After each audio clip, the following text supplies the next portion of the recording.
En août 2016, un bombardement des forces armées syriennes tue 15 personnes à Alep, en Syrie. Un photographe a couvert le sauvetage d'une fillette des décombres. Depuis des années, ces photos sont détournées pour accuser les médias de manipulation, mais une investigation numérique retrace la vraie histoire de ces photos.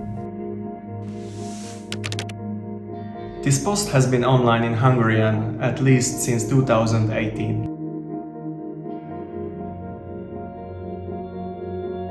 We see three images together, the same little girl, but with different people and with slightly different backgrounds. The post reads, "When you realize that CNN is using the same little girl to show the migrant crisis, but with different people and with different places." What it implies that the same little girl was present at different shots, as if she was an actor. La guerre en Syrie a entraîné d'importantes migrations de personnes et créé de nombreuses tensions politiques au sujet de l'accueil des réfugiés. Aujourd'hui, avec la guerre en Ukraine, CNN et d'autres médias occidentaux sont de nouveau la cible de campagnes de dénigrement. Pour trouver la photo originale, l'AFP a fait une recherche d'images inversées en soumettant l'une des trois photos à un moteur de recherche. I took a screenshot and uploaded the photo to TinEye. La photo avait été largement publiée. Il se trouve que la photo a été prise par un photographe de l'AFP. Une recherche dans la base de l'AFP nous confirme que ces trois photos ont été prises après le même bombardement.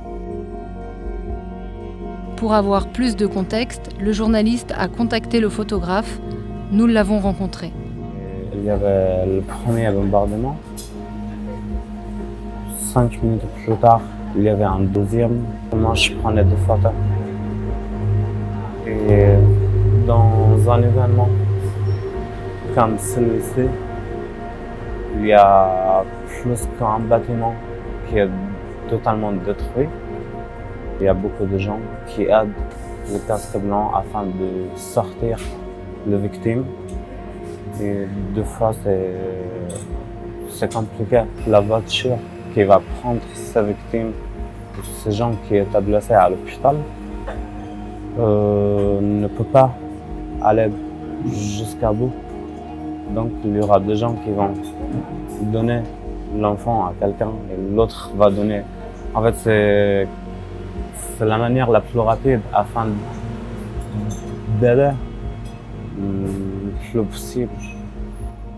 Notre journaliste a retrouvé d'autres images du même bombardement. Un reportage d'Al Jazeera permet d'identifier les mêmes bâtiments.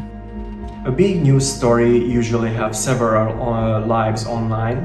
Sometimes it's not enough to report something only once, and we need to go back and show sometimes several times where these powerful images are really coming from.